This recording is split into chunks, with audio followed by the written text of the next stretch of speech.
వాడ ఉంటుందని ప్రగల్భాలు పలిపెట్టేటువంటి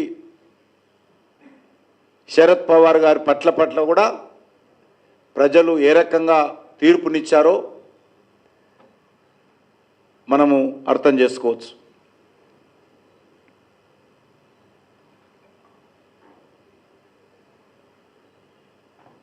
నూట 2 సీట్లలో పోటీ చేసినటువంటి కాంగ్రెస్ పార్టీ ఇంకా సీట్లు వస్తూ ఉన్నది, తగ్గుతూ ఉన్నది. ఇంకా 18 సీట్లు 20 సీట్లకు చేరుకున్నది.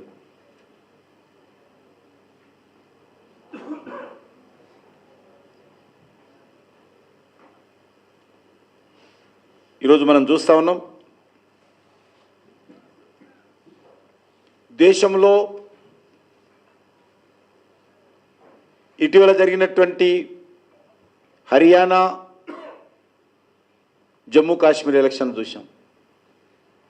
జమ్మూ కాశ్మీర్లో అత్యధికమైనటువంటి ఓట్లతో, గతంలో ఎన్నడూ లేనటువంటి సీట్లతో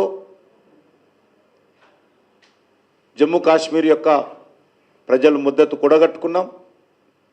హర్యానాలో ఎవరు ఊహించని విధంగా అత్యధికమైనటువంటి సీట్లతో హర్యానాలో భారతీయ జనతా పార్టీ ప్రభుత్వం వచ్చింది.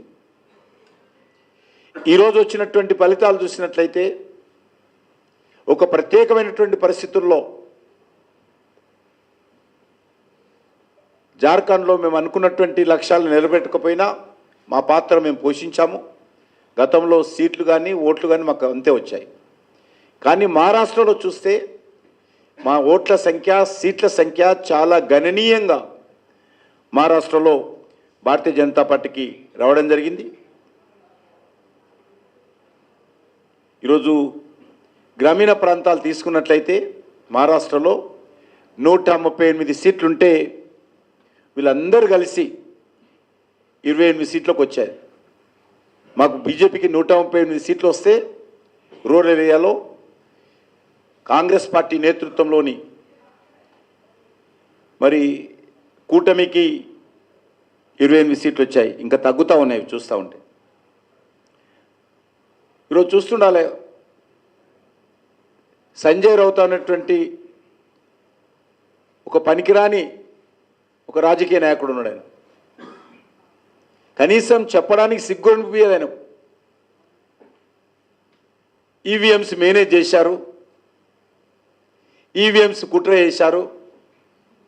మరి జార్ఖండ్లో ఎందుకు మాట్లాడావు? కుట్ర జరిగినప్పుడు గత పార్లమెంటరీ ఎలక్షన్స్లో మెజార్టీ వచ్చింది కదా మీకు మహారాష్ట్రలో. అప్పుడు ఈవీఎంలు పనిచేయలేదా? అప్పుడు ఈవీఎంలు పొరపాటు లేదు. ఈ దేశంలో చాలా అలవాటైంది కాంగ్రెస్ పార్టీకి, అలా సంబంధించినటువంటి కొన్ని పార్టీలకు. రాహుల్ గాంధీతో సహా మొన్న పార్లమెంట్ ఎలక్షన్స్లో కూడా పొరపాటు జరిగిందని ఎలక్షన్ కమిషన్ మీద విపరీతంగా తప్పుడు ప్రచారం చేశారు. వాళ్ళు గెలిస్తే తెలంగాణలో ఈవీఎంలు బాగున్నట్టు, వాళ్ళు గెలిస్తే కర్ణాటకలో ఈవీఎంలు బాగున్నట్టు, వాళ్ళు గెలిస్తే హిమాచల్ ప్రదేశ్లో ఈవీఎంలు బాగున్నట్టు, వాళ్ళు జార్ఖండ్ ముక్త్ మోర్చా జార్ఖండ్లో గెలిస్తే ఈవీఎంలు బాగున్నట్టు, బీజేపీ గెలిస్తే ఈవీఎంలు ట్యాంపరింగ్ జరిగినట్టు ఒక అలవాటు కాంగ్రెస్ పార్టీకి అయింది.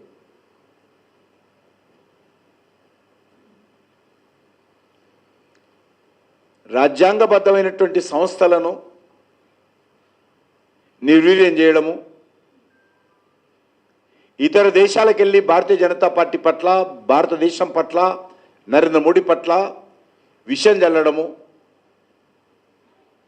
దేశ వ్యతిరేక కార్యక్రమాలు చేపట్టడము కాంగ్రెస్కి అలవాటైంది. ఈరోజు జరిగినటువంటి ఉప ఎన్నికల్లో కూడా